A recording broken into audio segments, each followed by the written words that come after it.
It's time that I shared with you 5 spiritually led messages that will supercharge your anxiety recovery starting right now. Friends, I welcome you to another important video on my channel. Please subscribe to this channel if you haven't already. And if you'd like to learn more about any of my anxiety recovery programs, just click here. And today I wanted to dig deep within me. I took some time to meditate on the intention of sharing some spiritually led messages with you so that you can have a deeper insight into what's really taking place within you in regards to anxiety, and hopefully start to feel like you can in fact surrender certain things that you've been hanging on to for so many years, hanging on to things like blame and unforgiveness and anger towards someone or a situation from the past. So these spiritually led messages are gonna speak deeply to you, and my only ask of you is that you sit for the next couple minutes with me with an open mind and an open heart so that you can receive the knowledge, the ideas that you need to receive right now to get to the next step on the ladder of your own spiritual awakening, your own anxiety recovery, my friends. Message number 1 is that God teaches us through adversity. Now, the idea of what God means to you is not important to me, nor am I going to try to lead you in one way or the other. But what you need to understand is that the Creator, Source Energy, it's all happening for a very specific purpose right now in your life. You're going through a lot of adversity, and anxiety is one of those things that can be so very dark and so very lonely and so very frustrating and bewildering. And it seems like the light at the end of the tunnel just doesn't get any brighter from one day to the next. Now, our mindset, though, needs to be one that says, God is teaching me through adversity. And once I can approach this sort of challenge, inner and outer challenge on a daily basis with this idea in mind, then I can begin opening myself up to the lessons that I need to learn, you need to learn, in order to move beyond the ego mind, the lower self, and all of its mental chatter, emotional chatter, physical chatter that leads us down the path towards anxiety. So if you're going through adversity right now, if you're having a tough time, if it's a dark night of the soul kind of chapter in your life, don't give up on yourself, and don't give up on the person that you are going to re-meet with in the coming chapters of your life. Second lesson is that you must always stay in direct connection with your higher self. Now, when we talk about your higher self, I'm not talking about some woo-woo idea that's beyond you, okay? Let's get away from all the non-practical spiritual talk and conversation. Let's talk about something practical. Now, within you there is the ego mind, or the lower self, right? That likes to keep you in a state of anxiety out of a sense of familiarity, out of protective reasons, right? And all of these things. Then you have the decision maker within you, and that decision maker decides how to perceive a certain situation that's occurring right now in the person's life, in your life. And then you have the higher self. And this higher self is connected to the universal mind. This higher self is connected to the idea, when you were brought to this world, the idea of oneness, right? We are all connected, and we are all children of the Creator. And therefore, because we are children of the Creator, we have a spark of divine within us, within each and every one of us, that we have the capability to tap into at any given moment throughout the day. Okay? So you must stay in direct connection with your higher self. And what that means is direct connection with your heart, the messages coming from your heart in relation to ease, in relation to connection, in relation to oneness and unconditional love towards yourself, therefore other people. And when you go about your day in direct connection with your higher self, your ego and anxiety will scream very, very loud in terms of what to be irritated by, what may cause you anxiety, therefore you mustn't enter into. But then there's the higher self that says, hey, honestly, in the big picture, this isn't that big of a deal to get so connected with. Or you can forgive someone that you initially felt irritated by in this very moment. Or you can let go of that anger right now, because deep within that anger is a defense mechanism by your own lower self or ego mind trying to keep you in that familiar state of fear and anxiety. So direct connection with your higher self as you go about the day and listening to that subtle voice that can pull you out of getting caught up and clingy. There's that word, clingy, right? Clinging on to a specific desire that you have that hasn't been met yet. Therefore, always living in the future, saying, when that thing occurs, when that feeling shows up, when I shift, then I'll give myself permission to be content, to be at inner peace, to be one with what's taking place in my life and in the world, right? So that's an important lesson. Number 3 lesson, spiritual message today, is that this journey is long and arduous, and you must respect the journey, okay? This anxiety often comes with a spiritual awakening of sorts. And we must respect that this can be a long and arduous journey. Yes, there are people out there that have miraculous healings overnight, but if you continue to go about your anxiety recovery and your spiritual awakening in the way of, if I read that book, I'll get that message and poof, all the bad stuff will go away. If I listen to what supplements to take and I take that supplement, poof, it's all going to go away. The meditation, poof, then all those old feelings and ideas and intrusive thoughts and things I don't want to feel anymore, all of it's going to go away right away.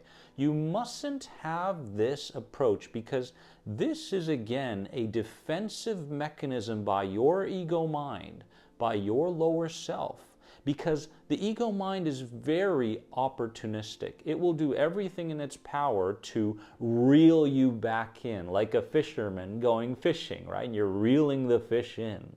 The ego mind will look to reel you back in to a familiar state of irrational fear, sensitivity, and bracing yourself physiologically at every potential threat, therefore experiencing the patterns of anxiety, right?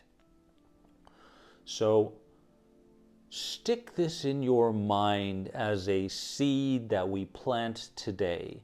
This journey is long and arduous. I respect this path that I'm on, there's a bigger reason to all of this that I cannot tap into yet. However, as I stay on this straight and narrow path of inner healing, of meeting with that part of me that has always lived within me, okay, as I get there and create union with source energy, with God, I can start to let go of things. I can start to surrender these things once and for all. So respect the journey. Spiritual message number 4. The ego-constructed prison can only survive if you allow it to. I'm talking about the prison, the bubble of anxiety here. It is an ego-centered prison. And you'll notice that it's a prison because if you think about a prison, right, you think about a jail cell, there's only so far you can move, right? And there's only so much you can do. And there's only so many people that you can communicate with. Anxiety is kind of like living in that jail cell, living in a prison. So we call it the ego-constructed prison. And you can open the door to that prison cell at any given moment and choose a different perception, which I'm going to give you in a couple moments here, right? And this practical thing to take with you throughout the day will change your life, but we're going to get there in a second. But if this can only survive as long as you continue to feed it. If you continue to feed the initial feeling of uncertainty and fear with more fear, that's the way it survives. It's like putting more logs on a fire. As soon as you stop putting logs on the fire starts to burn out. And in regards to your anxiety, when the fire burns out, something else takes its place. Therefore, we're not engaged in some kind of a willful transformation of sorts. No. This process happens very naturally as we stop feeding into the initial fear, the initial apathy, the initial victimhood, right? Because that's a very attractive card to play. I played it for many, many years. To play the victim, to keep me in a familiar state of fear, to get me the love, the connection that I was craving so very deeply. Victimhood was one of those things that allowed me to feel that stuff temporarily until I realized that it was basically like a dead end, right? So you're feeding it. Come to the conclusion that you're feeding it through the ideas in your mind. You're feeding it through your unconscious actions. You're feeding it through believing the same thing that you believed yesterday about what you're feeling today. Okay? And when you come to this conclusion, you start to gain power back. You no longer look for the solution on the outside. You say, you know what? The solution's always been on the inside. But I've never taken the time to close my eyes and be with the solution on the inside, to help it to guide me, allow it to give me permission to surrender in this very moment to what it is I'm feeling emotionally, to what it is that any idea or intrusive thought that may be crossing my mind like a cloud that comes and goes. We must stop feeding it. Message number 5. I love this one. I love this one, and when you put it into practice, it can create miracles in your life. Now, here's the terms, right? Write this down. Dispassionate observation towards old mental and emotional patterns will set you free. That's what my meditations are about. That's what my surrender sessions are about. Dispassionate observation. You know, sometimes when you become very passionate about something, you've got this creative idea, right? And you're pursuing the creative idea with a lot of passion, therefore a lot of focus and energy. You're feeding it with that energy and your focus, right? And it tends to grow into something that you originally visualized, right? And now we're talking about the opposite. As you close your eyes and start to observe these elements of anxiety from a place of dispassion, I'm observing it. I'm observing these things. I have the ability to observe them. I don't have to be the reactor to these elements of anxiety, mind and body anymore. You come to the point where you start to go, well, I'm very unpracticed in this, right? And that's the key to understand, is that it's not that you cannot do the practice of dispassionate observation around your symptoms, around the ideas. It's not that you can't do it. It's that you're unpracticed. And when you commit to this practice of dispassionately observing the elements of anxiety, you get yourself to a place of such inner peace and such moments of clarity, more than anxiety moments, that you will not believe. Many people ask me, Dennis, how do you come up with so much content? Well, the truth is, I don't think about it, right? At this point, I don't think about what content is best for you out there. I download information based on spiritual practices that I militantly do on a daily basis. These spiritual practices, such as dispassionate observation of what it is I'm feeling, sensing, symptoms, sensations, or whatever they may be, these sorts of spiritual practice has overlapped all the fun and entertainment that this modern world wants you to pursue. So you go on, so you've got a choice throughout the day. You go, do I go to my phone or do I go to my meditation? Well, that's a choice, isn't it? Right? So yes, you go to the phone and you're going to have these moments of, feeling rejuvenated, feeling like your energy's back, feeling passionate about things, but at the same time you're overstimulated and it's kind of like a sugar crash. Soon enough, after the stimulation, you're going to start crashing. You're going to experience a health crash. You're going to experience the experience that has been underlying for so many years in relation to your dysregulated nervous system, because you've been fighting so much and you've been so engaged in what's called doership. I have to do to get the result. I don't have a moment to stop doing.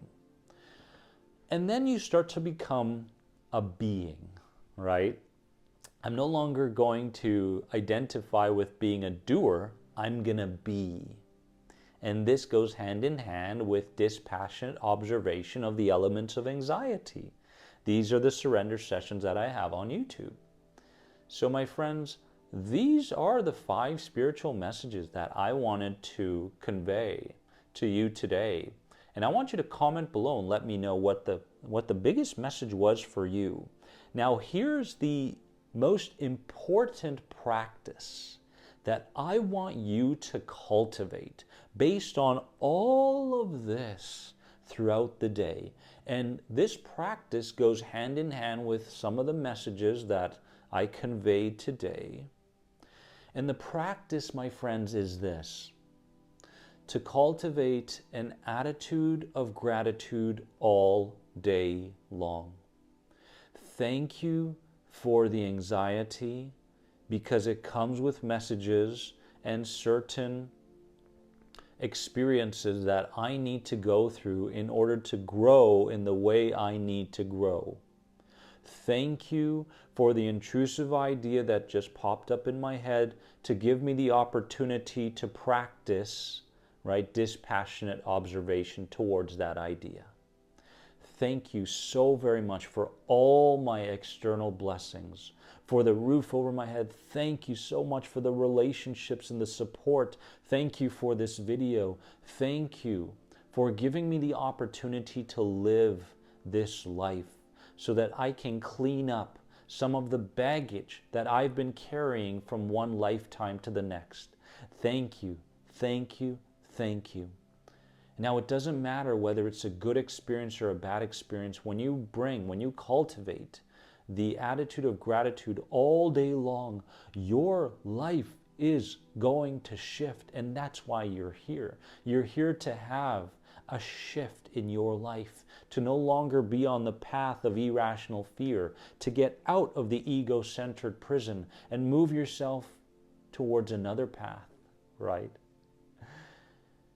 And my friends, always remember that you are more than anxiety. Don't forget that lesson. Bring it with you all the time. Comment below. Let me know your more than anxiety moment, and I cannot wait to be with you again very, very soon. Share this video, this channel with people who need it out there, and let's help more people. I love you. Have a progress-filled day. See you soon.